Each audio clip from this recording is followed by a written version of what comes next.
trabalho de Chico Xavier ultrapassa barreiras religiosas. Até uma família judaica reconheceu palavras do filho morto em 50 cartas psicografadas. E um enigma: a água que brota da estátua do mestre de Uberaba teria poderes curativos? Como um homem pobre, de saúde frágil, conseguiu ter tanta força? O que havia por trás dos ossos, da peruca e da voz mansa, que convencia até mesmo os mais discretos? Afinal, quem era Chico Xavier? Para cada um, uma resposta.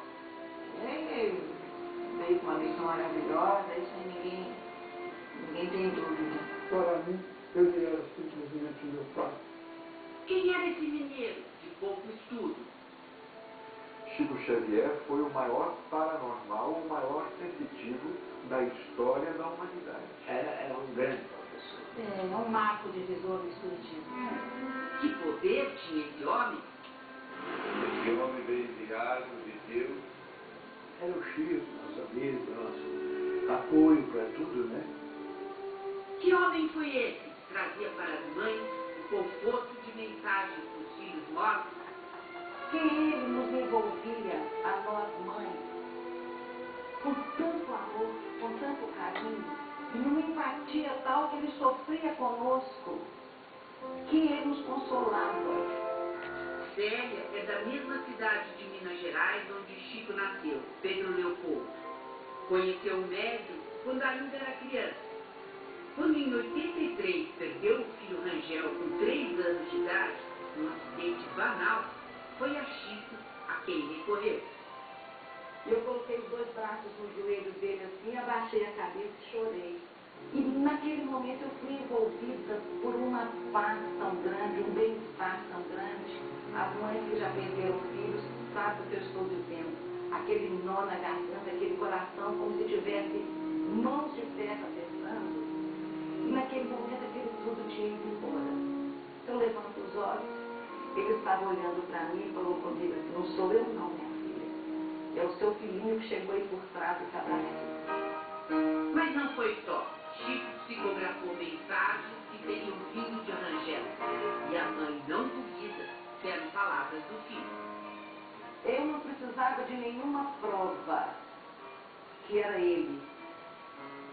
E ele me deu muitas.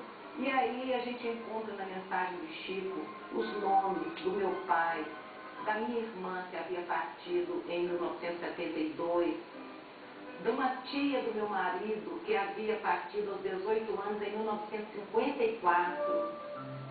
A vida foi muito dura com ela. Tempos depois, mais uma dor imensa.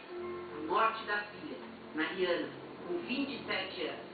Dessa vez, Chico já tinha morrido, mas os ensinamentos dele ficaram. Acho que o Chico, de alguma forma, ele amparava minha filha do lado de lá. Então, ele não fez falta, nesse sentido de não estar mais aqui entre a gente. O maior médium brasileiro deixou um rastro de admiração que resiste ao tempo, ao estresse, às teorias científicas. Mas Chico deixou como herança também um enorme mistério. Perguntas sem resposta. O homem, hoje idolatrado pelos seguidores, sofreu antes de ser reconhecido. Quem vai acreditar em mim? Se perguntava o menino Chico. Foi uma infância difícil, na pequena cidade mineira de Pedro Leopoldo. Aos 5 anos, ficou órfão de mãe. Logo começava a ver espíritos. Deixa eu contar um segredo, quer? Nessa cena inédita do filme Chico Xavier, o pequeno Chico aparece conversando com a mãe já morta. Você é o homem mais especial e corajoso que esse mundo pode. Especial é diferente? É porque eu vejo estudos que ninguém mais vê e escuta? Era mesmo um garoto diferente. E o pai ficou assustado. E meu pai não concordava com as minhas informações sobre vozes que eu ouvia. E o sacerdote que me confessava era um espírito de alta elevação.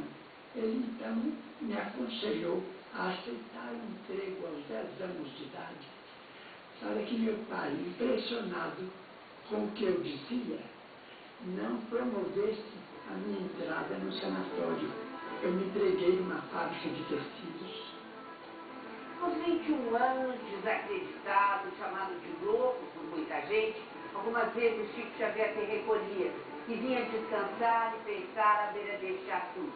E teria sido aqui que ele viu pela primeira vez o espírito de Emmanuel, que o acompanhou por toda a vida. Poucos meses depois do encontro com o guia espiritual, chegou às livrarias um livro que escandalizou o país, Parnaso Além Tudo. Ele colocou no papel poemas assinados por Castro Alves, Olavo Bilac, Augusto dos Anjos, e estrofes, e rimas, e versos, e estilos muito impressionantes. Era uma coletânea de 59 poemas, todos inéditos, assinados por poetas famosos e já falecidos.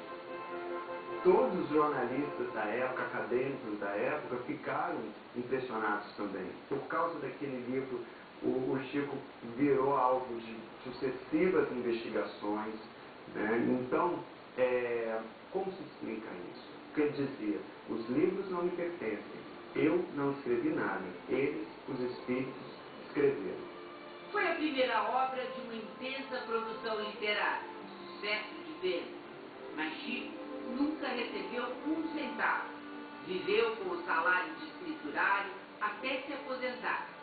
Toda a renda dos direitos autorais foi para instituições espíritas. Os livros não me trouxeram dinheiro e nem me dão dinheiro, mas me trouxeram aquilo que eu considero muito acima do dinheiro, que é a amizade de muitos amigos. Ele ganhou projeção nacional a partir da sua primeira e histórica participação na TV em 1971. No programa Pinga Fogo, ele respondia perguntas de todos, jornalistas, da plateia e de convidados. Foi a primeira vez que uma sessão mediúnica espírita foi transmitida e realizada dentro de um estúdio de televisão, ao vivo. Hoje, o Brasil é a maior potência espírita do mundo. A partir do trabalho de Chico Xavier, o espiritismo cresceu no país. Ele tem um legado fundamental. Ele criou padrões da prática da caridade, padrões na literatura, padrões de exercício da prática mediúnica, o próprio ritual de exercício da prática mediúnica, especialmente a psicografia. E as psicografias de Chico Xavier ajudaram até a mudar os rumos de uma história policial em Goiânia. Num caso inédito da justiça brasileira, as mensagens do além ajudaram a inocentar o acusado do crime. A própria vítima, em mensagens psicografadas, teria esclarecido: foi um acidente. O juiz aceitou as palavras do morto e absolveu o réu.